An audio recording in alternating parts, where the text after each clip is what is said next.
Delhi car குண்டுவெடிப்பு சம்பவத்தின் பின்னணியில் உள்ள ஒவ்வொரு குற்றவாளியையும் வேட்டையாடுமாறு அதிகாரிகளுக்கு உத்தரவிட்டிருப்பதாக அமித்ஷா தெரிவித்துள்ளார்.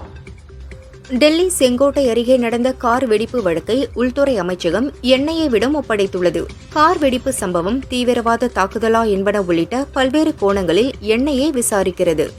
பூட்டான் சென்றுள்ள பிரதமர் மோடி அங்கு நடந்த நிகழ்ச்சியில் பேசியபோது தில்லி கார் வெடிப்பில் உயிரிழந்தவர்களின் குடும்பத்தினருக்கு ஆதரவாக நாடு துணை நிற்கும் என்றார். தாக்குதல் நடத்திய குற்றவாளிகள் யாரும் தப்பிக்க முடியாது, சட்டத்தின் முன் நிறுத்தப்படுவார்கள் என்று உறுதியளித்தார். டெல்லியில் நடந்த கொடூர சம்பவத்தால் கனத்த இதயத்தோடு பூட்டான் வந்திருக்கிறேன்.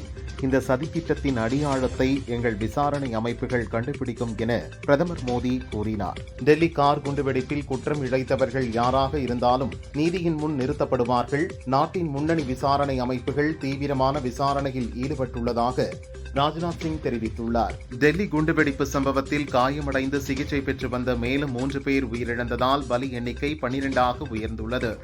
அங்கோலா நாட்டில் சுற்றுப்பயணம் மேற்கொண்டுள்ள ஜனாதிபதி திரௌபதி முர்மு டெல்லி கார் வெடிப்பு சம்பவம் தொடர்பாக மத்திய அமைச்சர் அமித்ஷாவை தொடர்பு கொண்டு கேட்டறிந்தார். டெல்லி கார் வெடிப்பில் உயிரிழந்தவர்களுக்கு இரங்கல் தெரிவித்த இந்திய தலைமை நீதிபதி கவாய் இழப்பின் வலியை எந்த வார்த்தைகளாலும் உண்மையிலேயே குறைக்க முடியாது. தேசத்தின் கூட்டு இரக்கமும் ஒற்றுமையும் சிறிது ஆறுதலை அளிக்கும் என்றார். டெல்லி கார் வெடிப்பில் தொடர்புடைய கார் கடைசியாக புல்வாமா நபருக்கு கைமாறியது. தற்போதைய உரிமையாளர் புல்வாமாவைச் சேர்ந்த டாக்டர் உமர் முகமது என அடையாளம் காணப்பட்டுள்ளார். டெல்லியில் கார் குண்டுவெடிப்புக்கு டெட்டனேட்டர் அமோனியம் நைட்ரேட் பயன்படுத்தப்பட்டது விசாரணையில் தெரியவந்துள்ளது. ஹரியானாவின் ஃபரிதாபாத்தில் நேற்று 3000 கிலோ வெடிபொருட்கள் சிக்கியதற்கும் இந்த குண்டுவெடிப்புக்கும் தொடர்பு உள்ளதா என்பது குறித்து போலீசார் சந்தேகிக்கின்றனர். டெல்லி கார் வெடிப்பில் சந்தேகிக்கப்படும் உமர் நபியின் தாய் மற்றும் சகோதரர் காஷ்மீரில் கைதாகினர். காரை இயக்கியவர் தேடப்படும் மருத்துவர் முகமது உமர் என்ற பயங்கரவாதி என்ற தகவல் வெளியாகியுள்ளது. பீகார் சட்டசபை 2ஆம் கட்ட தேர்தலில் மாலை 5 மணி நிலவரப்படி 67.14% ஓட்டுகள் பதிவாகியுள்ளதாக தேர்தல் கமிஷன் தெரிவித்துள்ளது.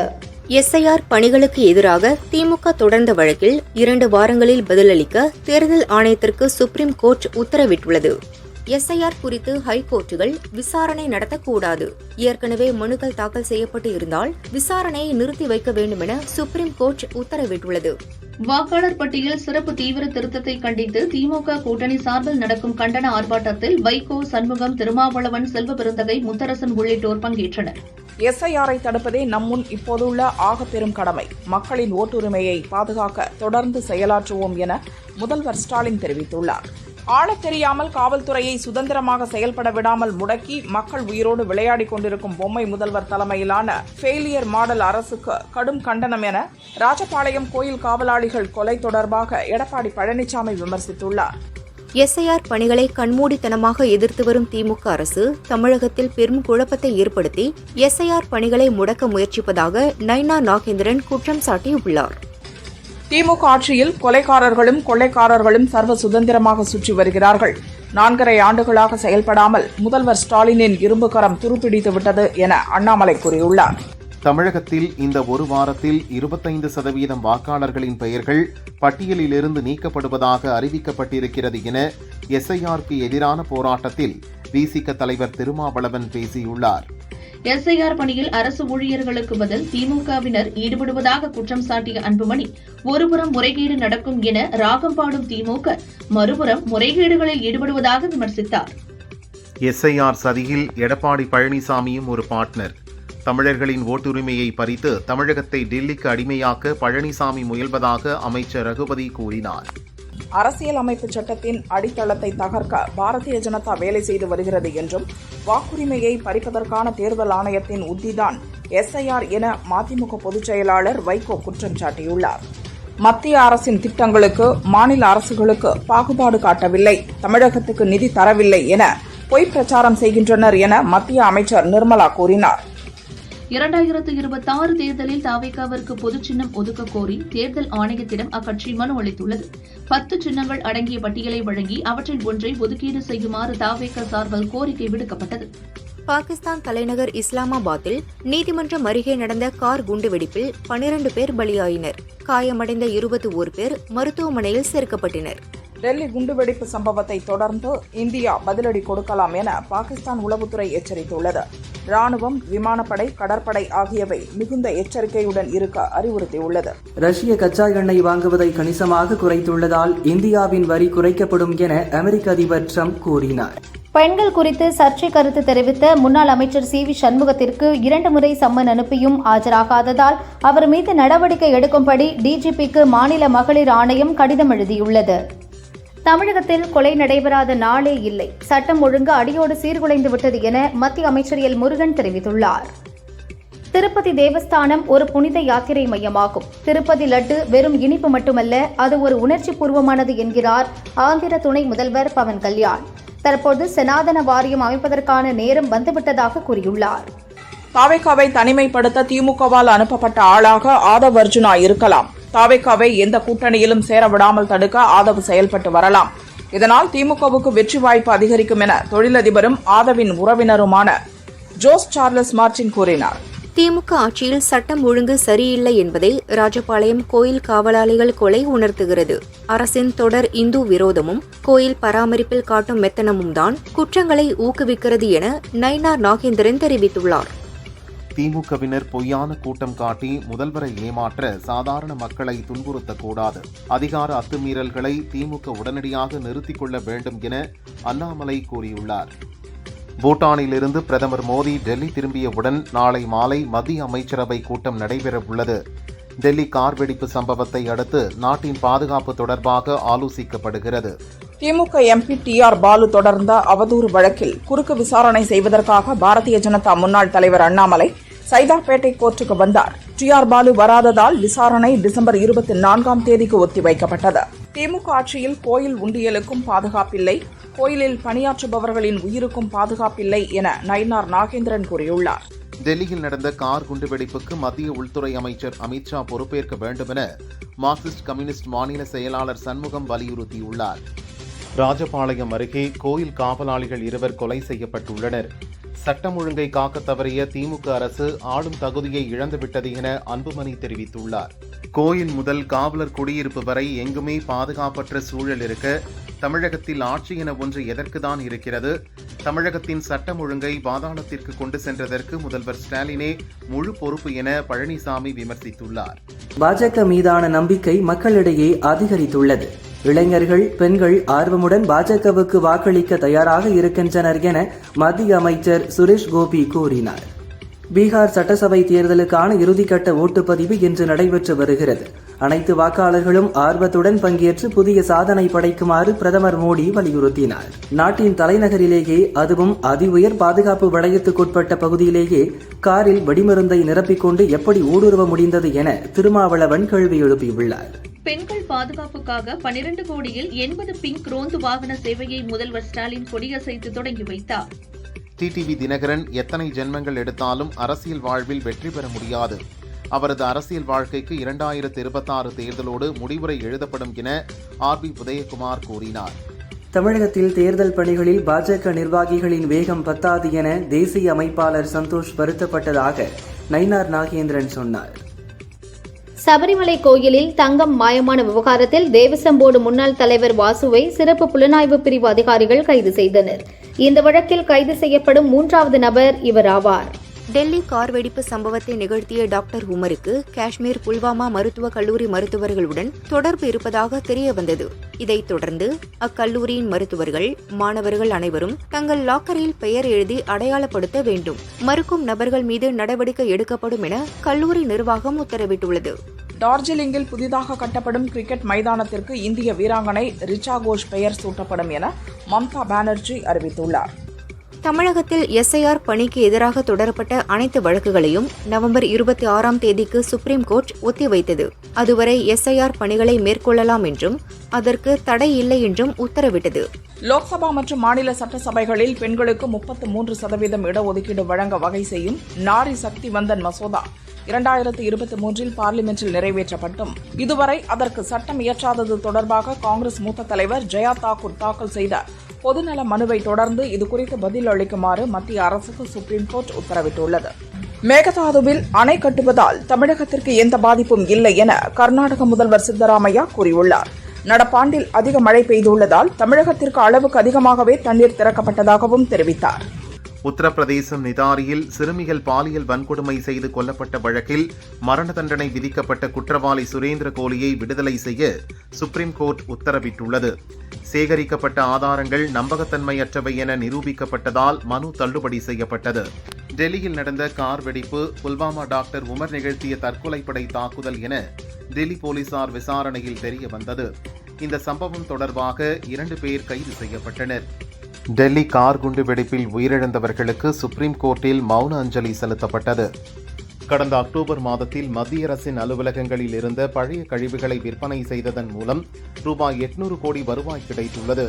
இதைக் கொண்டு 7 வந்தே பாரத் ரயில்களை வாங்க முடியும் என மத்திய அமைச்சர் ஜிதேந்திர சிங் தெரிவித்துள்ளார்.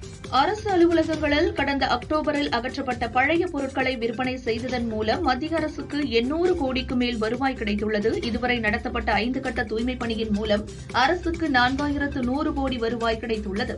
டெல்லியில் நேற்றிரவு கார் குண்டுவெடிப்பு ஏற்பட்டதால் பாதுகாப்பு மற்றும் விரிவான விசாரணைக்காக வரலாற்று சிறப்புமிக்க செங்கோட்டை 3 நாட்களுக்கு மூடப்படும் என தொல்லியல் துறை அறிவித்துள்ளது. டெல்லி கார் வெடிப்பில் சம்பந்தப்பட்ட காரின் சிசிடிவி காட்சி வெளியானது. டெல்லிக்குள் பதர்பூர் எல்லை வழியாக கார் நுழைந்துள்ளது என போலீசார் தகவல் தெரிவித்துள்ளனர். பூட்டான் சென்றடைந்த பிரதமர் மோடிக்கு உற்சாக வரவேற்பு அளிக்கப்பட்டது. பிரதமர் மோடி ஒரு ஆன்மீக குரு. அவரை வரவேற்பதில் பூட்டான் மக்கள் அனைவரும் மகிழ்ச்சியாக இருக்கிறோம் என பூட்டான் மன்னர் ஜிக்மே கேசர் கூறினார். டெல்லி கார் வெடிப்பு சம்பவம் எதிரொலியாக சென்னை ஏர்போர்ட்டுக்கு உச்சகட்ட பாதுகாப்பு போடப்பட்டுள்ளது.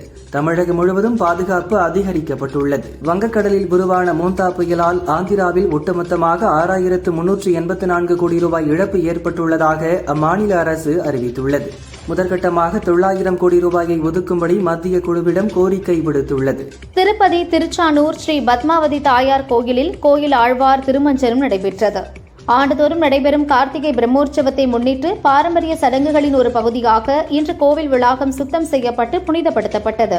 மாணவர்கள் மற்றும் பணிக்கு செல்வோருக்கான ஹாஸ்டல்களை வணிக கட்டடங்களாக கருத முடியாது.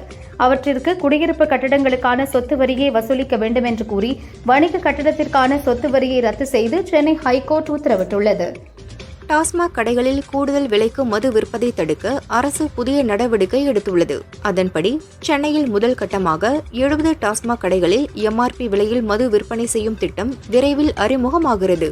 தமிழகத்திலிருந்து கேரளா, கர்நாடகா, ஆந்திரா, புதுச்சேரி ஆகிய மாநிலங்களுக்கு ஆம்னி பஸ்களை இயக்க முடியாது என்ற முடிவில் எந்த மாற்றமும் இல்லை என தமிழ்நாடு ஆம்னி பஸ் உரிமையாளர்கள் திட்டவட்டமாக தெரிவித்துள்ளனர். திருநெல்வேலி மாவட்ட மலைப்பகுதிகள், ராமநாதபுரம், தூத்துக்குடி மற்றும் கன்னியாகுமரி மாவட்டங்களில் ஓரிரு இடங்களில் நாளை கனமழை பெய்ய வாய்ப்புள்ளதாக சென்னை வானிலை மையம் தெரிவித்துள்ளது. அரசியல் கட்சிகளின் பொதுக்கூட்டங்கள் மற்றும் ரோட் ஷோக்களுக்கான வரைவு வழிகாட்டு நெறிமுறைகளை வரும் 20ஆம் தேதி சமர்ப்பிக்க வேண்டுமென தமிழக அரசுக்கு சென்னை ஹைகோர்ட் உத்தரவிட்டுள்ளது.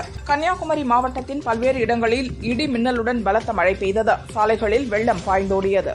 சென்னையிலிருந்து விஜயவாடா நோக்கி சென்ற லாரி சாலையோரம் வியாபாரம் செய்து வந்தவர்கள் மீது மோதியது. இந்த விபத்தில் 3 பேர் மரணமடைந்தனர். பல வாகனங்கள் சேதமடைந்தன. கரூர் சம்பவத்தில் காயமடைந்த 110 பேருக்கு சிபிஐ சம்மன் அனுப்பியுள்ள நிலையில் அதில் 3 பேர் இன்று விசாரணைக்காக ஆஜராகியுள்ளனர். நடிகர் அஜித் குமார், எஸ்பி சேகர், நடிகை ரம்யா கிருஷ்ணன் ஆகியோர் வீடுகளுக்கு வெடிகுண்டு மிரட்டல் விடுக்கப்பட்டுள்ளது. வெடிகுண்டு தடுப்பு நிபுணர்கள் நடத்திய சோதனையில் மிரட்டல் வெறும் புரளி என தெரிய வந்தது. புதுச்சேரி அரசு மருத்துவமனையில் தரமற்ற மருந்து வாங்கப்பட்ட விவகாரத்தில் எனக்கும் என் குடும்பத்தில் உள்ளவர்களுக்கும் எந்த சம்பந்தமும் கிடையாது. எந்த விசாரணைக்கும் தயாராக இருக்கிறேன் என புதுச்சேரி முன்னாள் முதல்வர் நாராயணசாமி கூறியுள்ளார். சென்னை சிவானந்தா சாலை முதல் ராஜா அண்ணாமலைபுரம் வரை சுமார் 7 கிலோமீட்டர் தூரத்திற்கு பக்கிங்ஹாம் கால்வாய் தூர்வாரும் பணிகளை துணை முதல்வர் உதயநிதி ஆய்வு செய்தார். டெல்லி சம்பவம் எதிரொலியாக திருச்செந்தூர் சுப்பிரமணிய சுவாமி கோயிலில் பாதுகாப்பு நடவடிக்கையாக கோயில் வளாகம் மற்றும் கடற்கரையில் டிஎஸ்பி மகேஷ்குமார் தலைமையில் தீவிர சோதனை நடந்தது. டெல்லி குண்டுவெடிப்பு எதிரொலியாக தமிழக கர்நாடக எல்லையான கக்கன்லா, கேரள எல்லையான நாடுகாணி, தாளூர், சேரம்பாடி சோதனை சாவடிகளில் போலீசார் தீவிர சோதனையில் ஈடுபட்டுள்ளனர். போதைப்பொருள் பயன்படுத்தியது தொடர்பான வழக்கில் அமலாக்கத்துறை அலுவலகத்தில் நடிகர் ஸ்ரீகாந்த் இன்று ஆஜரானார். சென்னை பூவிருந்தவல்லி அருகே உள்ள இவிபி பிலிம் சிட்டிக்கு வெடிகுண்டு மிரட்டல் விடுக்கப்பட்டது. நசரத்பேட்டை போலீசாரும் வெடிகுண்டு தடுப்பு நிபுணர்களும் தீவிர சோதனையில் ஈடுபட்டனர். டெல்லியில் நடந்த கார் குண்டுவெடிப்பு சம்பவத்தை தொடர்ந்து மதுரை விமான நிலையத்தில் 5 அடுக்கு பாதுகாப்பு போடப்பட்டுள்ளது. திருச்சி, திண்டுக்கல் ரயில் நிலையங்களிலும் கண்காணிப்பு தீவிரப்படுத்தப்பட்டுள்ளது. நாடு முழுவதும் உள்ள தமிழர் அல்லாதோரும் தமிழை ஆர்வமுடன் கற்கின்றனர். தமிழகத்துக்கும் காசிக்கும் இடையேயான ஆன்மீக கலாச்சார பிணைப்பை இந்த விழா புத்துயிர் பெற செய்கிறது என காசி தமிழ்ச்சங்கம் 4.0 முன்னோட்ட விழாவில் கவர்னர் ரவி பேசினார். அரியலூர் மாவட்டம் வாரணவாசியில் சமையல் எரிவாயு சிலிண்டர் ஏற்றி சென்ற லாரியில் தீ விபத்து ஏற்பட்டது. லாரியில் இருந்த சமையல் எரிவாயு சிலிண்டர்கள் வெடித்து சிதறின. லாரி எரிந்து முற்றிலும் சேதமடைந்தது. டிரைவர் கனகராஜ் லாரியிலிருந்து குதித்து தப்பினார். டெல்லி கார் வெடிப்பு சம்பவம் எதிரொலியாக டெல்லி செங்கோட்டை மெட்ரோ ரயில் நிலையம் இன்று ஒரு நாள் மூடப்பட்டுள்ளது. கடந்த சட்டசபை தேர்தலில் 6 இடங்களில் போட்டியிட்டோம். தற்போது கட்சியின் வளர்ச்சிக்கு ஏற்ப சூழலுக்கு ஏற்ப சில இடங்கள் அதிகப்படுத்தி கேட்போம் என சிபிஐ மாநில செயலாளர் வீரபாண்டியன் சொன்னார். தங்கம் விலை சவரனுக்கு 1760 ரூபாய் உயர்ந்து 93,600 ரூபாய்க்கு விற்கப்படுகிறது. கிராமுக்கு 220 ரூபாய் அதிகரித்து ஒரு கிராம் 11,700 ரூபாய்க்கு விற்பனையாகிறது. வெள்ளி விலை கிராமுக்கு 1 ரூபாய் உயர்ந்து 170 ரூபாய்க்கு விற்பனை செய்யப்படுகிறது. திருநெல்வேலி, தென்காசி, கன்னியாகுமரி ஆகிய 3 மாவட்டங்களில் இன்று கனமழை பெய்ய வாய்ப்புள்ளதாக வானிலை ஆய்வு மையம் தெரிவித்துள்ளது. ராஜபாளையம் அருகே அறநிலையத்துறைக்கு சொந்தமான கோயிலில் காவலாளிகளாக வேலை பார்த்து வந்த பேச்சிமுத்து, சங்கரபாண்டியன் ஆகியோர் படுகொலை செய்யப்பட்டனர். தேனி சின்னமனூரைச் சேர்ந்த விவசாயி பால்பாண்டியை 2 பேர் கத்தியால் குத்தி கொன்றுவிட்டு தப்பினர். கொலையாளிகளை கைது செய்ய கோரி பால்பாண்டியின் உறவினர்கள் சாலை மறியலில் ஈடுபட்டனர். திருச்சியில் தாமரை செல்வன் என்பவரது கொலை வழக்கில் தேடப்பட்டு வந்த சதீஷ் போலீசாரை வெட்டிவிட்டு தப்பி ஓட முயன்றார். அவரை போலீசார் துப்பாக்கியால் சுட்டு பிடித்தனர். மேலும் 3 பேர் தவறி கீழே விழுந்ததில் கால் முறிந்தது. சமூக ஊடக தாக்கத்தில் இருந்து குழந்தைகளை பாதுகாக்க ஆஸ்திரேலியாவில் புதிய சட்டம் டிசம்பர் 10 முதல் அமலுக்கு வருகிறது. அதன்படி இனி 16 வயதுக்குட்பட்ட சிறுவர்கள் சோசியல் மீடியாக்களில் கணக்குகளை தொடங்கவோ பயன்படுத்தவோ தடை விதிக்கப்படும். ஜப்பானில் நிலவும் பொருளாதார மற்றும் அரசியல் நெருக்கடி காரணமாக அந்நாட்டின் புதிய முதல் பெண் பிரதமர் சனே தகைச்சி பல்வேறு முயற்சிகளை மேற்கொண்டு வருகிறார். அதன்படி பிரதமர் மற்றும் அமைச்சர்களின் சம்பளத்தை குறைக்கும் திட்டம் அறிமுகப்படுத்தப்பட்டு பார்லிமெண்டில் விவாதம் நடந்தது. இத்தாலியில் நடக்கும் ஆண்கள் டென்னிஸ் சாம்பியன்ஷிப் போட்டியில் இத்தாலி வீரர் லொரென்சோ முசட்டியை அமெரிக்க வீரர் டெய்லர் பிரிட்ஸ் வீழ்த்தினார். இந்தியா உட்பட 24 அணிகள் பங்கேற்கும் 14வது ஜூனியர் உலகக்கோப்பை ஹாக்கி போட்டி வரும் 28ஆம் தேதி தொடங்கும் நிலையில் போட்டிக்கான சின்னமாக காங்கேயன் சின்னத்தை துணை முதல்வர் உதயநிதி அறிமுகப்படுத்தி வைத்தார். சிலி தலைநகர் சாண்டியாகோவில் டிசம்பர் 1 முதல் 13ஆம் தேதி வரை பெண்கள் ஜூனியர் உலகக்கோப்பைக்கான ஹாக்கி போட்டிகள் நடைபெறுகின்றன. இந்த போட்டியில் பங்கேற்க கேப்டன் ஜோதி சிங் தலைமையில் 20 பேர் கொண்ட இந்திய பெண்கள் ஹாக்கி அணி அறிவிக்கப்பட்டுள்ளது. உலக துப்பாக்கிச் சுடுதல் போட்டியில் ஆண்களுக்கான 10 மீட்டர் ஏர் பிஸ்டல் பிரிவில் இந்திய வீரர் சம்ரத் ராணா தங்கப்பதக்கம் வென்றார். அவருக்கு பலரும் பாராட்டு தெரிவித்துள்ளனர். தென்னிந்திய சினிமாவின் முக்கியமான கலை இயக்குனர் தோட்டா தரணி நூற்றுக்கணக்கான படங்களில் பணியாற்றியுள்ளார். இவரின் கலை சேவையை பாராட்டி பிரான்ஸ் அரசின் கலை மற்றும் கலாச்சார அமைப்பின் சார்பில் செவாலிய விருது அறிவிக்கப்பட்டுள்ளது. நவம்பர் 13 சென்னையில் இந்த விருது இவருக்கு வழங்கப்படுகிறது. ராஜமௌலி அடுத்து மகேஷ் பாபுவை வைத்து ஒரு படத்தை இயக்குகிறார். பிரியங்கா சோப்ரா, பிருத்திவிராஜ் முதன்மை வேடத்தில் நடிக்கின்றனர். நவம்பர் 15 படத்தின் தலைப்பு பற்றிய அறிவிப்பை பெரிய விழாவாக எடுத்து வெளியிடுகின்றனர். இதற்கிடையே இந்த படத்திலிருந்து குளோப் ட்ரோட்டர் என்ற பெயரில் ஒரு பாடலை வெளியிட்டுள்ளனர். இதை நடிகை ஸ்ருதிஹாசன் பாடியுள்ளார். கீரவாணி இசையமைத்துள்ளார். ரஜினியின் 173வது படத்தை கமல் தயாரிக்க சுந்தர் சி இயக்குவதாக அறிவித்துள்ளனர். இந்த படத்தில் கமலும் சிறப்பு வேடத்தில் நடிப்பார் என செய்தி பரவுகிறது. இது பற்றி விசாரித்ததில் இந்த படத்தில் கமல் நடிக்க வாய்ப்பில்லையாம். ஆனால் இவர்கள் இணைந்து ஒரு படத்தில் நடிக்க உள்ளனர். அதற்கான கதை தேர்வு நடக்கிறது. அது முடிவானதும் அது பற்றிய அறிவிப்பு வரும் என்கிறார்கள். பிரபல பாலிவுட் நடிகர் தர்மேந்திரா காலமானதாக செய்திகள் பரவிய நிலையில் அவரது உடல்நிலை குறித்து பரவும் தவறான தகவல்களை யாரும் நம்ப வேண்டாம் என அவரது மகன் சன்னி தியோல் வேண்டுகோள் விடுத்து வதந்திகளுக்கு முற்றுப்புள்ளி வைத்துள்ளார். ராஷ்மிகா நடிப்பில் தெலுங்கில் வெளியாகியுள்ள தி கேர்ள் ஃப்ரெண்ட் படத்திற்கு வரவேற்பு கிடைத்துள்ளது. இவர் அளித்த ஒரு பேட்டியில் கொரோனா காலகட்டத்தில் கொரியன் படங்கள் பார்க்கும் பழக்கம் ஏற்பட்டு அந்த படங்கள் மீது ஆர்வம் வந்தது. கொரியன் பட வாய்ப்பு வந்தாலும் எனது கேரக்டர் எப்படிப்பட்டது என பார்த்தே அதில் நடிப்பேன் என்றார். நடிகர் சிவாஜியின் குடும்பத்திலிருந்து அவரது மகன்களான ராம்குமார், பிரபு ஆகியோர் சினிமாவில் உள்ளனர். இவர்களது மகன்களான துஷ்யந்த், விக்ரம் பிரபுவும் சினிமாவில் உள்ளனர். இப்போது லெனின் பாண்டியன் என்ற படத்தில் ராம்குமாரின் 2வது மகன் தர்ஷன் ஹீரோவாகி உள்ளார். இதில் கங்கை அமரன் மற்றும் ரோஜா இருவரும் முக்கிய வேடத்தில் நடிக்கின்றனர். பாலச்சந்திரன் இயக்குகிறார். சினிமாவிற்கு வந்துள்ள தர்ஷனை நடிகர் ரஜினி வாழ்த்தினார். இந்தி நடிகர் தர்மேந்திரா இறந்ததாக செய்தி பரவிய நிலையில் அவரது மனைவி ஹேமமாலினி சிகிச்சையில் குணமடைந்து வரும் ஒருவரை பற்றி எவ்வாறு தவறான செய்திகளை பரப்ப முடியும்? இது அவமரியாதை மற்றும் பொறுப்பற்ற செயல், மன்னிக்க முடியாதது என பதிவிட்டுள்ளார். துல்கர் சல்மான் நடித்துள்ள காந்தா படத்திற்கு தடை விதிக்க வேண்டும் என தியாகராஜ பாகவதரின் பேரன் சென்னை உரிமையியல் நீதிமன்றத்தில் வழக்கு தொடர்ந்துள்ளார். இந்த படம் தியாகராஜ பாகவதர் லட்சுமிகாந்தன் கொலை வழக்கு பின்னணியில் உருவாகி உள்ளதால் எதிர்ப்பு கிளம்பியுள்ளது.